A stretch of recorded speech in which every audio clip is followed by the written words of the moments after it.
transformed by the truth. Jesus said to him, I am the way, the truth, and the life. No one comes to the Father except through me. John 14:6. The most important question in the life of any rational individual has to do with what is truth. In our days, truth has become subjective and relative in a worldwide culture filled with uncertainty. There has been a cosmic war throughout history between the light and darkness, good and evil, real and fake. To get to an absolute truth, it must be so at all times and places, beyond people and circumstances. It is a fact that cannot be changed.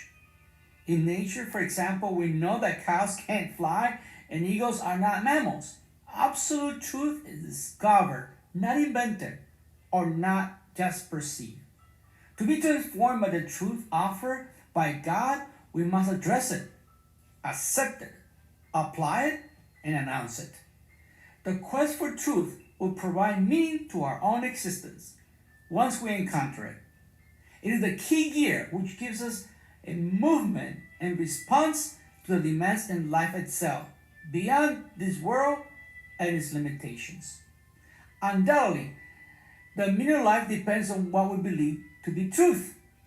As God stirs in our hearts a desire for truth, He will provide evidence of His majestic nature and purpose for our own existence through His creation and His special revelation, His Word. Once we address the truth saved by His faithfulness of God, we have two simple choices: we either accept it or reject it. It is a matter of faith. It cannot be rationalized. It is not based on men's opinion. For example, the culture says everyone is doing it, so it must be truth. Tradition says this is how we have always done it, so it must be truth. Reason says if it's logical, we should do it. And emotions say if it feels good, just do it. We cannot trust unreliable authorities to set our paradigm of truth. The main authority for truth is the Bible, the unfailing written testimony of God. There is no substitute or complement to His special message. Once we accept the truth, we must apply it to our daily lives.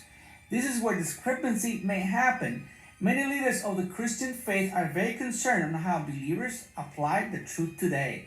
The statistics of immorality are practically the same for the church and the world. For instance, the percentage of divorces are about the same for those in the world and for those in the church. Addictions, abuse, abortions, deception, and corruption within the believers are also affecting the non-believers. It's simple lack of applying the truth and allowing it to transform us. Finally, we do our best in addressing, accepting, and applying the truth. We're also called to announce it.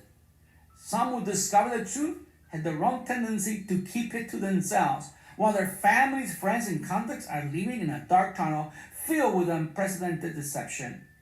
We are called by our loving Father to share the absolute goodness in these perilous times filled with subjective truth.